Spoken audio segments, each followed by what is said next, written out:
सभी भाइयों को जय हिंद। मैं उम्मीद करता हूँ आप लोग स्वस्थ होंगे, अच्छे होंगे, पढ़ाई आप लोग की बहुत अच्छी चल रही होगी। और मेरे यूट्यूब चैनल शैक्षिक पाठशाला में आप लोग का स्वागत है।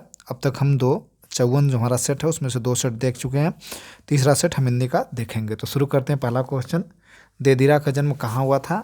देरिदा का जन्म कहाँ हुआ था? Option A Algeria, option B America, option 3 France, option 4 Germany. तो विकल्प ए सही हो जाएगा। देदिरा का जन्म अल्जीरिया में हुआ था। ठीक है। क्वेश्चन नंबर अब हम 2 देखते हैं। क्वेश्चन नंबर 2, देदिरा जो है कि एक फ्रांसीसी दार्शनिक थे। ठीक है। अब क्वेश्चन नंबर हम 2 देखते हैं। राम गया, इस वाक्य में कौन सा काल है?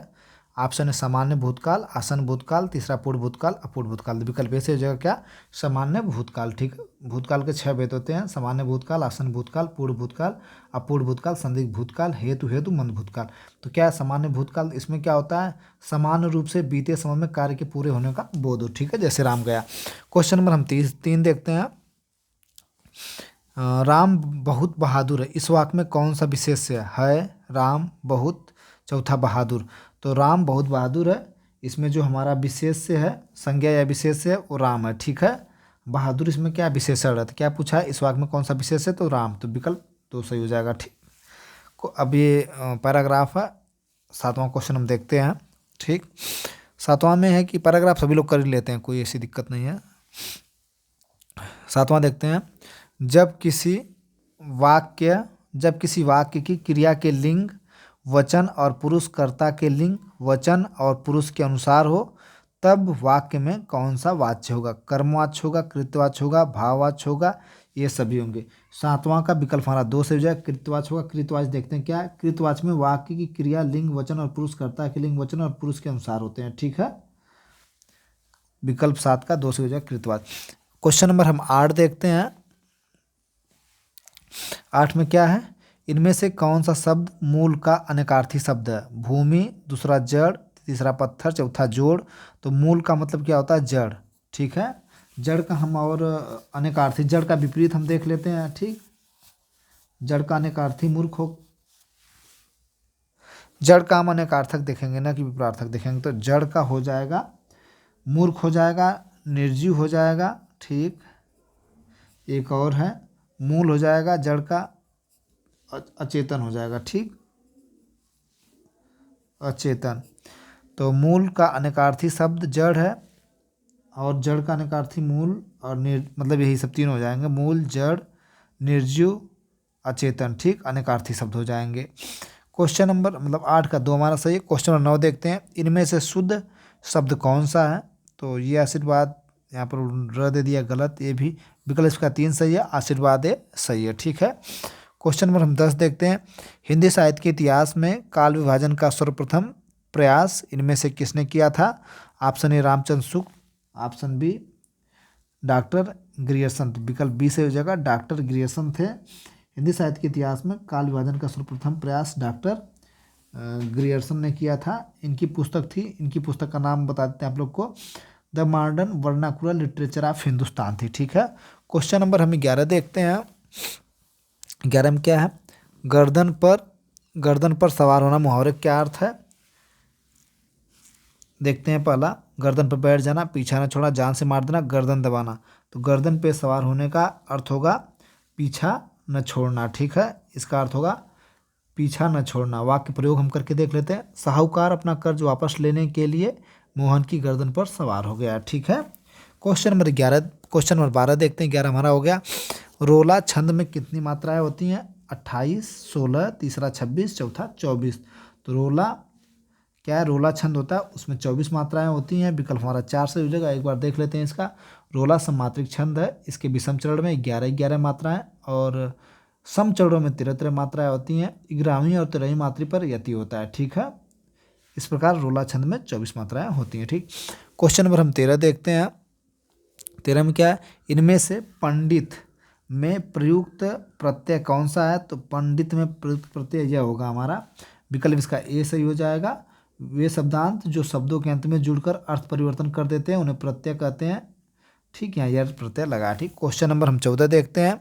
विद्यापति द्वारा रचित कितने अवहट विद्यापति द्वारा रचित कितने ग्रंथ अवहट में हैं। ठीक, तो विद्यापति इन्हें मैथिली कोकिला, विद्यापति को इन्हें मैथिल कोकिला कहते थे। इन्होंने संस्कृत, मैथिली और अवहट की रचनाएं की थी। ठीक है, तो इसका विकल्प हमारा 2 सही हो जाएगा, 2 हैं। ठीक है, इसका विकल्प हमारा 2 सही है, 2 का 2 सही है। विद्यापति रचित कितने ग्रंथ अवहट में है, तो 2 सही हो जाएगा। ठीक, इन्होंने वही संस्कृत में 2 रचनाएं की थी, एक मैथिला एक अवहट। ठीक है, मैथिली और अवहट। विद्यापति इन्हें मैथिली कोकिल भी कहते हैं। ठीक है, तो अब हम क्वेश्चन नंबर 15 देखते हैं। इनमें से निजवाचक सर्वनाम का प्रयोग किस वाक्य में हुआ? आज अपनापन कहाँ है। दूसरा, यह समस्या मैं आप ही हल कर लूँगा, यह मेरी निजी पुस्तक है मैंने, तो इसका विकल्प 2 से हो जाएगा, यह समस्या मैं आप ही हल कर लूँगा। ठीक, क्वेश्चन नंबर 16 देखते हैं। 16 में क्या है? व्युत्पत्ति के विचार से शब्दों में कितने भेद हैं? 2 हैं, 8 है, 4 है, 3 है। तो व्युत्पत्ति के आधार पर शब्दों में 3 भेद होते हैं। 16 का विकल्प हमारा तीसरा से हो जाएगा। एक होता है रूढ़, दूसरा यौगिक, फिर योग रूढ़। ठीक है, क्वेश्चन नंबर हम 17 देखते हैं। क्रिया के संदर्भ में इनमें से कौन सा कथन सत्य है? क्रिया के साथ क्रिया जोड़ने से जो संयुक्त क्रिया बनती है उसे बोधक क्रिया कहते हैं। नहीं, हम बता रहे हैं संयुक्त क्रिया उसे कहते हैं। क्या है? देखा, संयुक्त क्रिया बनती है उसे बोधक क्रिया नहीं, संयुक्त क्रिया उसे कहते हैं, संयुक्त क्रिया 2 क्रियाओं के योग से बनती है उन्हें संयुक्त क्रिया कहते हैं। ठीक है, बोधक क्रिया, नाम बोधक दिया है तो नाम बोधक किसे कहते हैं बता रहे हैं। संज्ञा विशेषण के साथ क्रिया जोड़ने से जो संयुक्त क्रिया बनती है उसे नाम बोधक क्रिया कहते हैं। ठीक है, तो गलत ये है, जब कर्म संज्ञा की तरह व्यवहार में आए तब वह क्रियार्थक संज्ञा कहलाती है, ये भी गलत है। क्वेश्चन नंबर 17 में दिया है ना, क्रिया के संदर्भ में कौन सा कथन सत्य है, तो तीसरा देखते हैं। जब कर्ता एक क्रिया समाप्त कर उसी क्षण दूसरी क्रिया में प्रवृत्त हो जाता तब वह क्रिया पूर्णकालिक क्रिया कहलाती है। तो इसका यही सही हो जाएगा, हमारा तीसरा विकल्प सही है कि जब कर्ता एक क्रिया समाप्त करके उसी क्षण दूसरी क्रिया में प्रवृत्त होता है तब वह क्रिया पूर्णकालीन क्रिया कहती है। तो देख लेते पूर्णकालीन क्रिया के, जब कर्ता एक क्रिया समाप्त कर दूसरी क्रिया में प्रवृत्त होता है उसे पूर्णकालीन क्रिया कहते हैं। ठीक, तो क्रिया के रूप में ये हमारा सब सही है। क्वेश्चन 18 देखते हैं। 18 क्या? यह देख गगन मुझ में लय है, यह देख पवन मुझ में लय है, मुझ में विलीन झंकार सकल, मुझ में लय है संसार सकल, अमृत तो फूलता है मुझ में, संसार झूलता है मुझ में, उपयुक्त पंक्ति में कौन सा रस है? तो ये तो भाई अद्भुत रस हमको लग रहा है। विकल्प 18 का 2 ही सही है, अद्भुत रस है। ठीक है, इसका भाव क्या होता है? विस्मय। अद्भुत रस का अस्थायी भाव क्या है? विस्मय। ठीक है, क्वेश्चन नंबर 19 देखते हैं। इनमें से किस उपन्यास की पृष्ठभूमि में भारत विभाजन की त्रसदी? राग दरबारी, कर्मभूमि, शेखर एक जीवनी, झूठा सच। 19 का विकल्प हमारा 4 से हो जाएगा, झूठा सच। ठीक है, झूठा सच किसकी रचना है? यशपाल की। यशपाल की पिछली बार बहुत ज़्यादा साहित्य से जो है कि पूछा गया था। यशपाल। राग दरबारी आप सभी लोग जानते हैं, श्रीलाल, फ्लिपकार्ट में मिल जाएगी, श्रीलाल शुक्ला की है। ठीक, कर्मभूमि प्रेमचंद जी की है। जीवन शेखर एक जीवनी, ये अज्ञेय जी की है। ठीक है, अज्ञेय, ये सारे उपन्यास हैं और उनके लेखक अज्ञेय हैं। पहले के लेखक राग दरबारी के श्रीलाल शुक्ला हैं।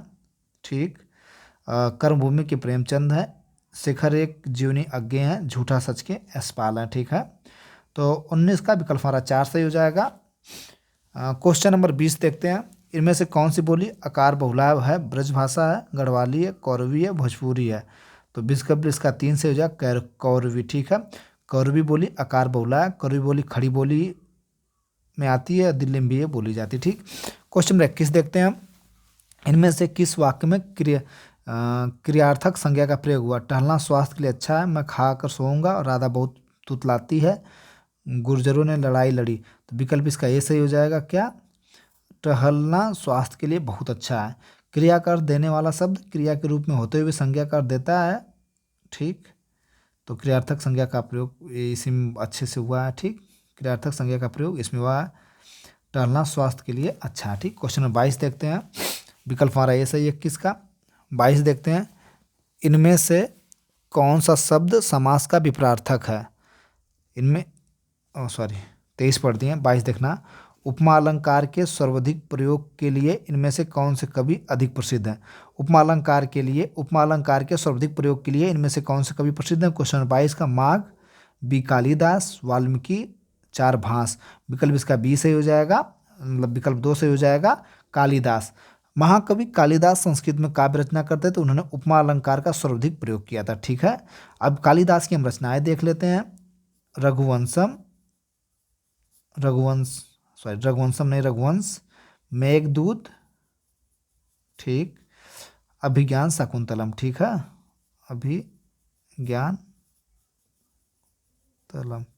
अभिज्ञान शाकुंतलम।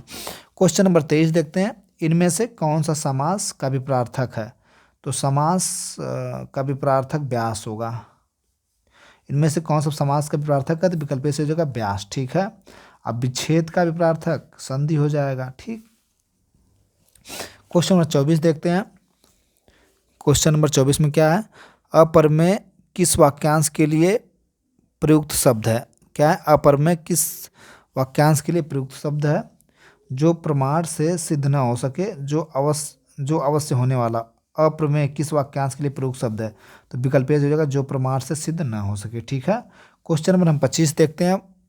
25 भाई देखते हैं, अरे गुलाबो झाड़ू ठीक से लगा। क्या है? अरे गुलाबो संबोधन लग रहा है। अरे गुलाबो झाड़ू ठीक से लगा में कौन सा कारक? कर्म कारक है, संप्रदान कारक, कर्ण कारक, चौथा संबोधन कारक। विकल्प इसका 4 हो जाए क्या? संबोधन कारक। ठीक, क्वेश्चन नंबर हम देखते हैं 26, विकल्प 4 से इसका हो गया। 26 देखते हैं, इनमें से कौन सी बोली पश्चिमी हिंदी की बोली है? करवी अभी बताया था वहाँ, कन्नौजी, ब्रज भाषा सब पश्चिमी की है, ये सभी। ठीक है, क्या है? सभी बोलियां जो है कि पश्चिमी हिंदी की 5 बोलियां हैं, जिसमें कौरवी है, कन्नौजी है, व्रज है, बांगरू है, बुंदेली है। ठीक है, इसका विकास शोर सैनी अपभ्रंश से हुआ था। ठीक, 27 देखते हैं, इनमें से वारकरी संप्रदाय के प्रवर्तक कौन है? कबीरदास, ज्ञानेश्वर, एकनाथ, चौथा देवनाथ। विकल्प 2 से हो जाएगा। ज्ञानेश्वर जो है वारकरी संप्रदाय के प्रवर्तक थे। ठीक है, क्वेश्चन नंबर हम 28 देखते हैं, इनमें से विस्मयादिबोधक अव्यय का उदाहरण कौन सा है? वहाँ, धन्य धन्य, यहाँ वहाँ, जहाँ तहाँ। तो इसका विस्मयादिबोधक का विकल्प हमारा 2 से हो जाएगा, धन्य धन्य। ठीक है, और समुच्चय बोधक अव्यय में या तो किंतु हो जाता है। संबंध बोधक में आप लोग जान ही रहे हैं, का, की, के या पास, दूर हो। ठीक, तो हमारा यहाँ का विस्मयबोधक अव्यय में उदाहरण कौन सा हो जाएगा? धन्य धन्य। ठीक है, 28 का विकल्प हमारा 2 सही है। क्वेश्चन नंबर हम देखते हैं 29, वियोग के अंतर्गत कितनी काम दशाएं हैं? सब यूपीएसआई में पूछा गया भाई क्वेश्चन। ठीक है, वियोग के अंतर्गत कितनी काम दशाएं मानी जाती गई हैं? तो जो काम दशाएं हमारी मानी गई हैं 10 हैं। ठीक है, विकल्प हमारा 3 सही है।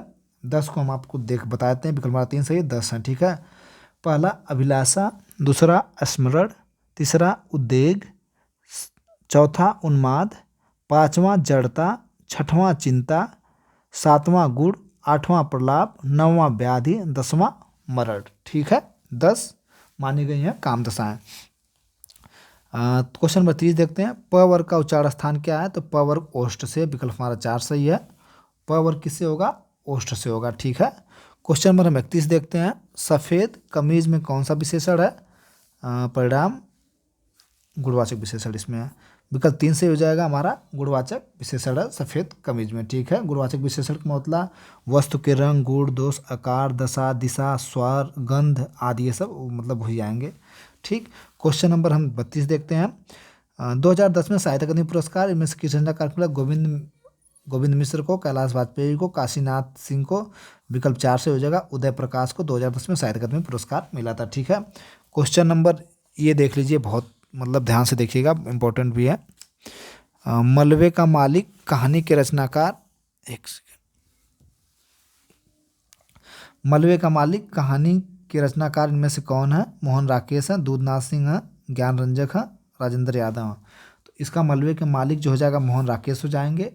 इसके विकल्प 33 का ये सही है, मोहन राकेश। और कुरुक्षेत्र का दूधनाथ जो है कि कुरुक्षेत्र के हैं, धर्म क्षेत्र कुरुक्षेत्र। ठीक है, धर्म क्षेत्र कुरुक्षेत्र, कुरुक्षेत्र। राजेंद्र यादव के द्वारा लिखी गई कैद में लक्ष्मी, कैद में लक्ष्मी, ठीक। ज्ञान रंजन के द्वारा घंटा संबंध, ठीक है, घंटा संबंध कहानी, ठीक है। मोहन राकेश के द्वारा जो कहानी लिखी गई मलबे का मालिक, दूधनाथ सिंह के द्वारा धर्मक्षेत्र, कुरुक्षेत्र, ज्ञान रंजन के द्वारा घंटा संबंध, राजेंद्र यादव के द्वारा कैद में लक्ष्मी। क्वेश्चन नंबर अब हम 34 देखते हैं। क्या दिया, उपविराम का प्रयोग इनमें से किस वाक्य में हुआ है? मिश्र बंधु, नहीं ये तो डैश वाला इज नहीं होगा, नहीं मिश्र बंधु 3 है, गणेश बिहारी श्याम बिहारी, इसमें नहीं हुआ। मिश्र बंधु 3 है, ठीक, गणेश बिहारी श्याम बिहारी सुखदेव, तो यही हुआ उपविराम विकल्प 2 इसका सही हो जाएगा। उपविराम का प्रयोग बहुत बार हम करा चुके हैं, पूर्ण विराम, उपविराम, फुल स्टॉप, अर्धविराम, योजक चिन्ह, ठीक है, तो ये इसका मिश्र बंधु उपविराम का प्रयोग यहाँ पर हुआ है, ठीक, विकल्प 2 सही है। क्वेश्चन नंबर 35 देखते हैं। इनमें से वाक्य में अर्धविराम का प्रयोग, अर्धविराम में ऐसे प्रयोग होता है, ये ऐसे जहाँ पर लगा होगा ये अर्धविराम होगा। देखते हैं, जब राम आया, यहाँ पर नहीं है, ठीक। शाबाश, इसी तरह आगे बढ़ते रहो, यहाँ संबंध बोधक का लगा है।